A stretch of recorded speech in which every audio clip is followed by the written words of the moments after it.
1730 by Jonathan Swift. In ancient times, the wise were able in proper terms to write a fable. Their tales would always justly suit the characters of every brute. The ass was dull, the lion brave, the stag was swift, the fox a knave, the door a thief, the ape a droll, the hound would scent, the wolf would prowl, a pigeon would if shown by sop fly from the hawk, or pick his peas up. Far otherwise a great divine has learnt his fables to refine. He jumbles men and birds together, as if they all were of a feather. You see him, first the peacock, bring against all rules to be a king, that in his tail he wore his eyes, by which he grew both rich and wise. Now pray observe the doctor's choice. A peacock chose for flight and voice. Did ever mortal see a peacock attempt a flight above a haycock? And for his singing, doctor, you know, himself complained of it to Juno. He squalls in such a hellish noise, he frightens all the village boys. This peacock kept a standing force in regiments of foot and horse, had statesmen, too, of every kind, who waited on his eyes behind, and this was thought the highest post, for rule the rump, you rule the roast. The doctor names but one at present, and he of all birds was a pheasant. This pheasant was a man of wit, could read all books were ever writ, and when among companions privy could quote you Cicero and Livy.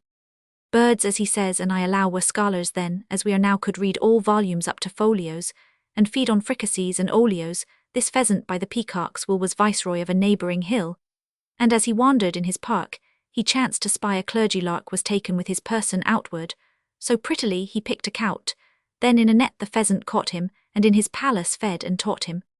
The moral of the tale is pleasant himself, the lark my lord, the pheasant a lark he is, and such a lark as never came from Noah's ark, and though he had no other notion, but building, planning, and devotion, though 'tis a maxim you must know, who does no ill can have no foe.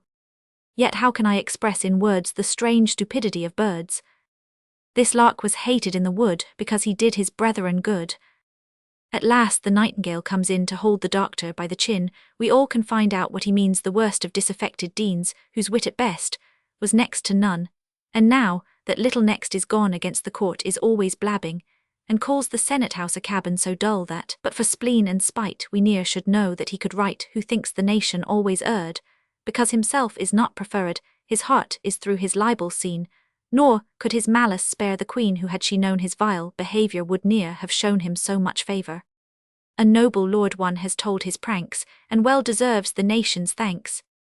Oh, would the Senate deign to show resentment on this public foe, our nightingale might fit a cage there, let him starve and vent his rage, or would they but in fetters bind this enemy of humankind?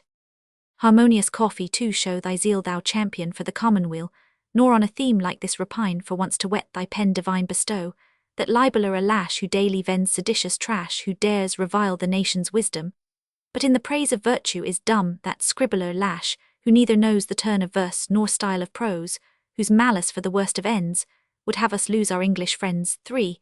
Who never had one public thought, nor ever gave the poor a groat. One clincher more, and I have done, I end my labours with a pun. Jove send this nightingale may fall, who spends his day and night in Gaul. So nightingale and lark ado, I see the greatest owls in you that ever screeched or ever flew. Footnote 1 Lord Allen, the same who is meant by Trawless F. Footnote 2 A Dublin Gazetteer F. Footnote 3 See a new song on a seditious pamphlet F.